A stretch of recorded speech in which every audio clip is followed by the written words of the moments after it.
Good evening and welcome to the Town of Eastchester Zoning Board of Appeals. This is our November meeting. Tonight is Tuesday, November 12th, 2024. We begin our meetings with a Pledge of Allegiance. Please rise. Pledge allegiance to the flag of the United States of America, to the republic for which it stands, one nation, under God, indivisible, with liberty and justice for all.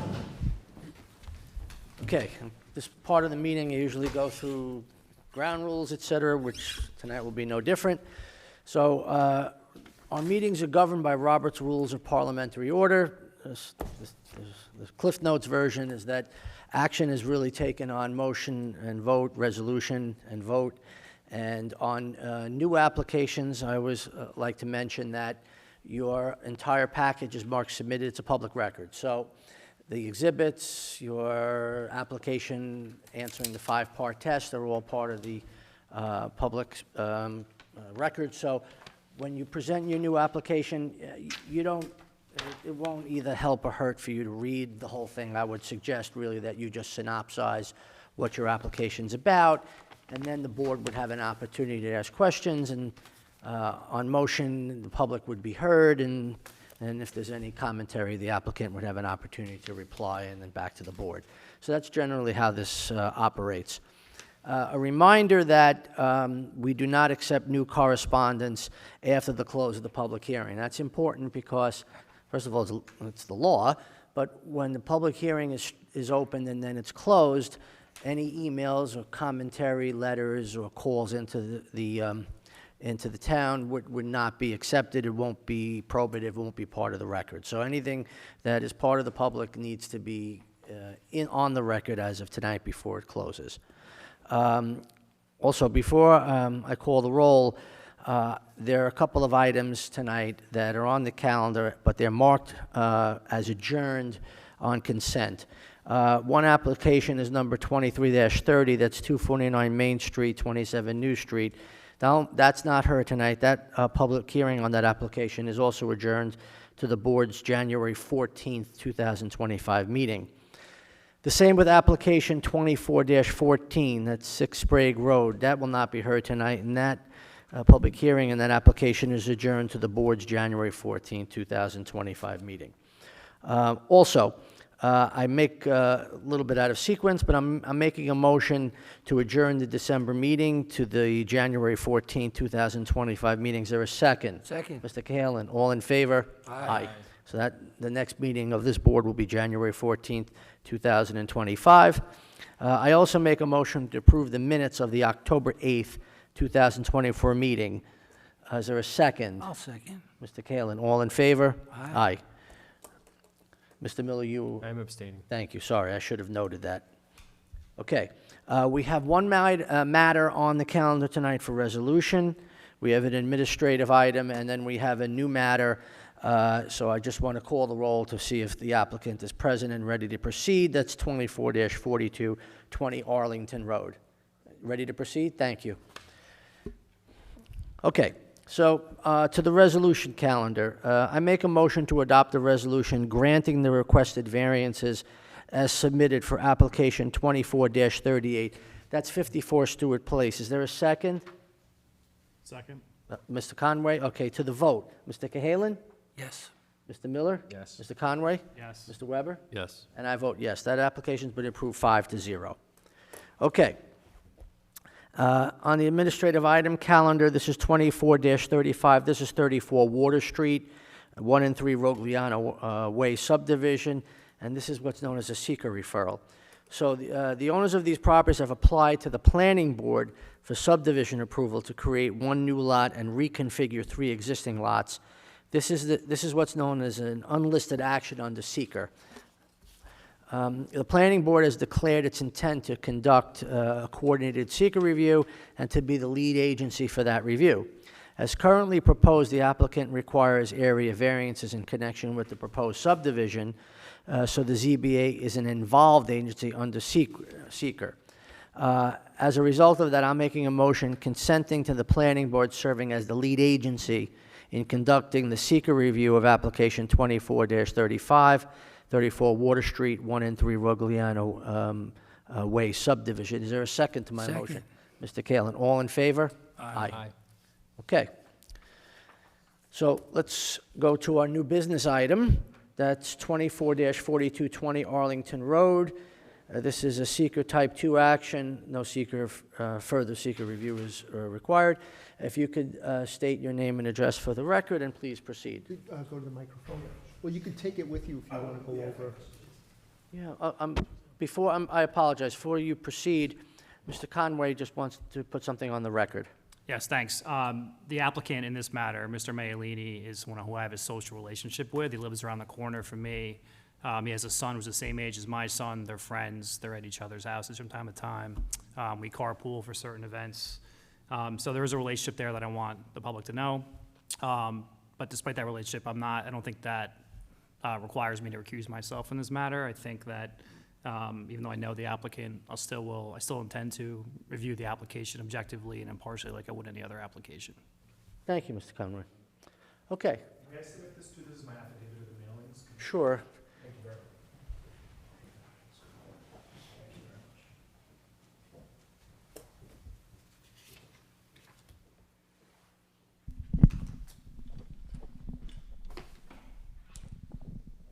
Good evening, members of the board. My name is Tom Haynes from Haynes Architecture. Presenting an application tonight at 20 Arlington Road on behalf of Mr. John Maialini. This application is proposing an in-ground pool and patio located to the rear left side of the house. I will just walk you through a couple pictures. I'm not sure if everybody had the luxury to get over to the house, but bottom left picture here is the front of the subject dwelling. Pool, again, is going to be located to the rear left side. So as we work our way around clockwise here, I have photos into the yard from different vantage points to see. This is standing on the right rear side of his house, looking to the left where the pool would be located in this grass area here. On the top left picture, I'm more, on the opposite of this picture here, looking back towards the house. You can see part of the existing house here has a one-story structure, which is the first floor kitchen, and then the house in the back, the main part of the dwelling, is located about almost 12 and a half foot back from the front face of this. I'm going to get into it momentarily, but this structure here, this one-story structure, is creating one of the variances that we're requesting this evening, which I'll go through momentarily. But as I work away around, again, here's another view into the yard area that can support the pool. And then I also have some adjacent dwellings, but most notably, the bottom center picture here is number 22 Arlington Road, which is the left of the subject dwelling, which would be the closest to the subject property. And then also this top right picture here, which is number 16 Arlington, which is to the right of the subject property. My client, Mr. Maialini, spoke with both of the owners of both of those houses, and they're in full support of our proposal tonight. There's no resistance or opposition to what we're proposing tonight at all by either party. And again, in my opinion, the person to the left, number 22 Arlington Road, would be, I don't believe that they're very affected by the proposal tonight, but they are the closest. So I just wanted to point that out for the record.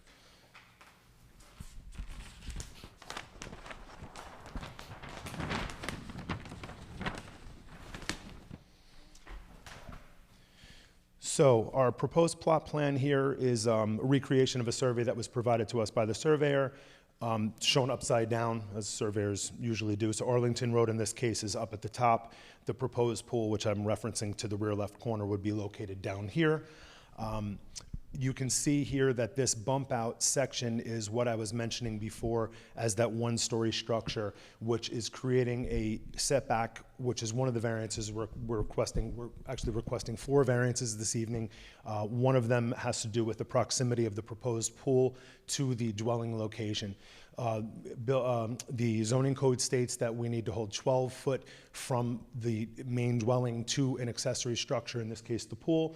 And the reason that that code is in place is really more of a fire department issue. It's a safety and rescue concern by the fire department. So with that said, I did want to point out that everything located in that, so again, this is a one-story structure that just has a kitchen there. There's no bedrooms located above that. The closest and only bedroom along the rear would be located right here where I'm pointing at the house, which is This section of house right here is 12.2 feet, and we have another 6.25 feet. So we're more than adequate distance away to meet fire department code and concerns as far as safety and rescue openings to the second floor window up in that location. So Sure, that and sort of addresses, yep. If I could just add something, the planning department did refer this to the fire department for review. We don't have a memo to share, but we did verbally confirm with Tom Pintavalley that this was not an issue for the fire department. They don't have an objection to the layout. Thank you, Okay, Counselor. thank you. So as part of this, we are proposing 6.25 feet to the one-story section instead of the required 12 feet. So another point that I'd like to make out here is that because of the existing house and its proximity on the property, or where it's located on the property, my client is really left with, they really couldn't have a pool here legally, like meaning legally as in fully zoning code compliant. If you do the math of just the requirements of a 10-foot rear yard setback, 12 foot to the structure with this one-story section here, it would leave us as of right about a 4.5-foot pool. So we do need to go for a variance here. My client has 4 children. They're all young. They're all in the school districts. They love the block. They love the home, and they do have a need to spend time at the house, obviously, with the family in a pool. And it's their right to have a pool if they want one. But unfortunately, because of the way that this house is situated, it's creating that issue for us here. We do have an issue, again, on one of the other variances. The third variance would be relation to the side yard. Again, we need 10 feet. We're proposing only 6 foot on the left side there. Again, that neighbor, which is closest to the pool location, is fully supporting our proposal here this evening. The rear yard setback here as well does need to be 10 foot by code. We're proposing 4.5 feet. I would point out that you can see in the photos here that the rear of the property is very, very densely screened with very tall arborvitaes.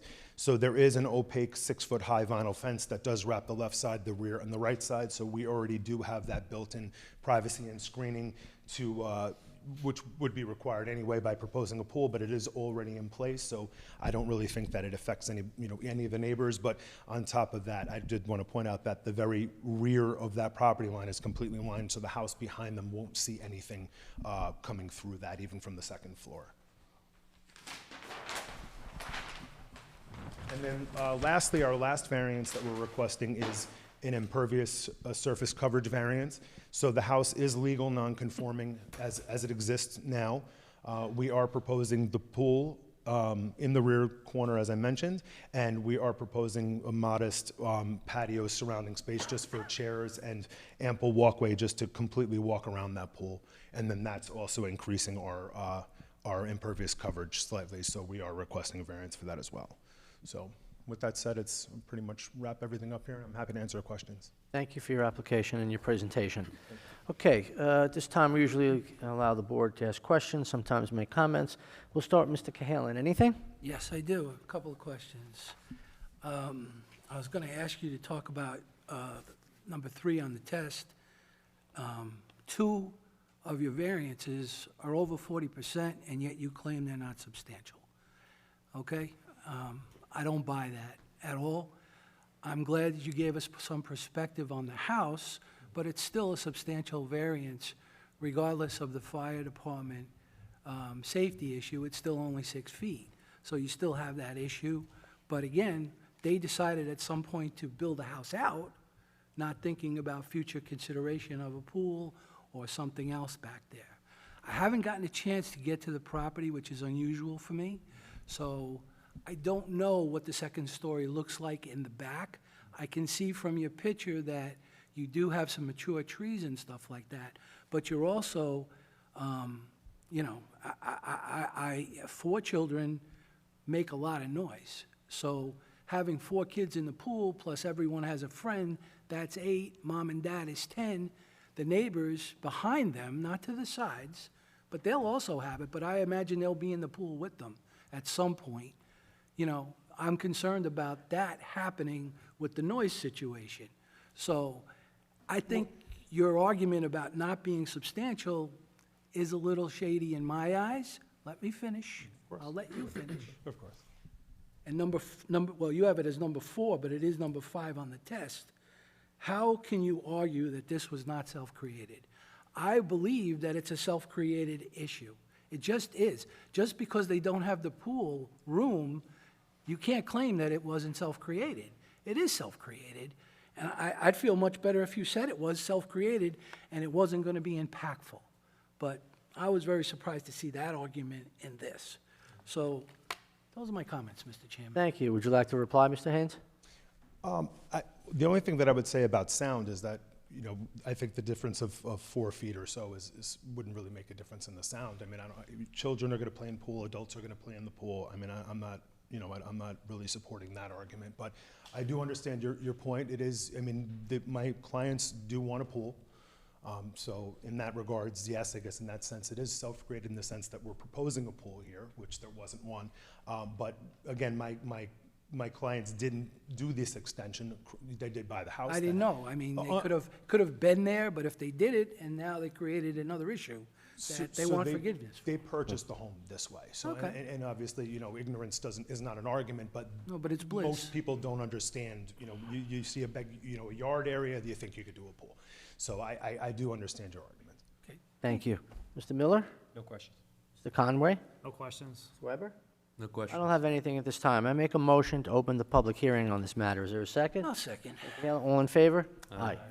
Would anyone from the public like to be heard on this application? Well, You have to yeah, why come don't up you to the come up to the rostrum, what are we calling this, a lectern, a rostrum? Why don't you come up and To the give us your podium. podium is even better. Name and address and speak your mind. Hello, Gabriella Giles. I live on 50 Maple Avenue, Great. and I was wondering if there will be a hearing regarding 42 Maple Avenue today. Not tonight. No, not tonight. That matter was adjourned. There was an issue with the notice, so that will be heard at the January 14th meeting. January 14th? Yes. Okay, thank you. I apologize. Okay. I'd like to make a motion to close the public hearing since there doesn't seem to be anybody. Well, thank you, you beat me to it, okay. Is there a second to Mr. Cahalan's motion? I'll second it. All in favor? Aye. Okay, before we go back to the board, would the applicant like to say anything further on the application? No, that's it. Okay. Mr. Cahalan, anything, comments or questions further? Nothing further. Mr. Miller? No. Mr. Conway? Nothing further? Mr. Weber? Nothing. I don't have anything either. I will accept for a motion to adjourn this application for resolution at the next meeting. Is there a second? Second. Mr. Miller, all in favor? Aye. Okay. Thank you for your presentation. Thank you. Okay, I have one more item, and that is I'm going to make a motion to adjourn the meeting tonight. And before I take a vote, I want to wish Eastchester good holidays, because we will not be meeting till January 14th, which means the entire board will wish you like good Thanksgiving and Hanukkah, Christmas, and New Year. So we'll see you in the New Year. Is there a second to my motion? Second. Mr. Kalin, all in favor? Aye. Good night, everybody.